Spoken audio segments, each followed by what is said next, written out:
আচ্ছা, তোমাদের কোনটা বেশি পছন্দ, ইলিশ নাকি চিংড়ি? যদি ইলিশ হয়ে থাকে তাহলে আজকের রেসিপিটা তোমাদের জন্য। আজ তোমাদের সাথে শেয়ার করছি দারুণ টেস্টি দই ইলিশের একটা রেসিপি।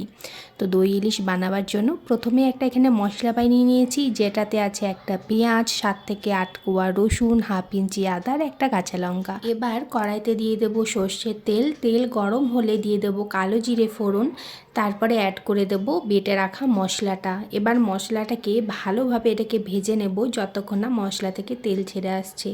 ওইদিকে মশলাটা ভাজা হোক, ততক্ষণ এখানে আমি 5টা কাজু আর 3 টেবিল চামচ টক দই দিয়ে একটা এখানে পেস্ট তৈরি করে নেব। এইদিকে দেখো পেস্টটা একদম তৈরি হয়ে গেছে। অন্যদিকে পেঁয়াজটাও বেশ ভাজা ভাজা হয়ে গেছে। এবার আমি এখানে কিছু মশলা অ্যাড করে দেব। দিয়ে দেবো 1 চা চামচ জিরে গুঁড়ো, স্বাদ অনুযায়ী নুন, অল্প একটু চিনি দিয়েছি টেস্টটা ব্যালেন্স করার জন্য, আর একটু জল দিয়েছি ওই 1 টেবিল চামচ মতন। তারপরে ভালো করে মশলাটাকে কষিয়ে নিয়েছি। তারপরে আরও 2 টেবিল চামচ এখানে জল অ্যাড করে নিয়েছি, আর বেটে রাখা দই আর কাজুর পেস্টটা এখানে অ্যাড করে দিয়েছি। জলটা এই জন্যই অ্যাড করেছি যেহেতু আমি দই দেব, যাতে টেম্পারেচারটা একটু কমে যায়। আর গ্যাসের ফ্লেমটা সবসময় লো করে কিন্তু দইটা অ্যাড করবে। তারপরে মশলাটা থেকে তেল ছেড়ে এলে 1 কাপ মতন এখানে জল দিয়ে দিয়েছি।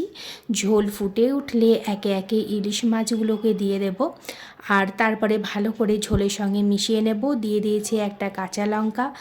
ঢাকা দিয়ে 6 থেকে 7 মিনিট একটা পিঠ এখানে সেদ্ধ করে নিয়েছি। তারপরে আবার মাছগুলোকে উল্টে নেব। আবারও ঢাকা দিয়ে 6 থেকে 7 মিনিট আমি রেখেছিলাম, যাতে মাছটা ভালোভাবে সেদ্ধ হয়ে যায়।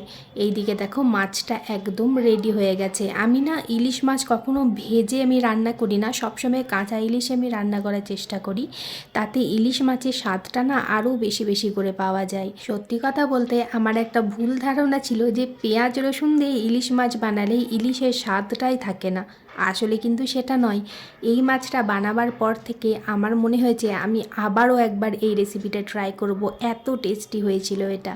তোমাদের কেমন লাগলো আজকের ভিডিওটা অবশ্যই কমেন্ট করে জানাবে। ভিডিও ভালো লাগলে একটা লাইক আর শেয়ার করে দিও। আমার পেজে নতুন হলে পেজটা ফলো করে নিও।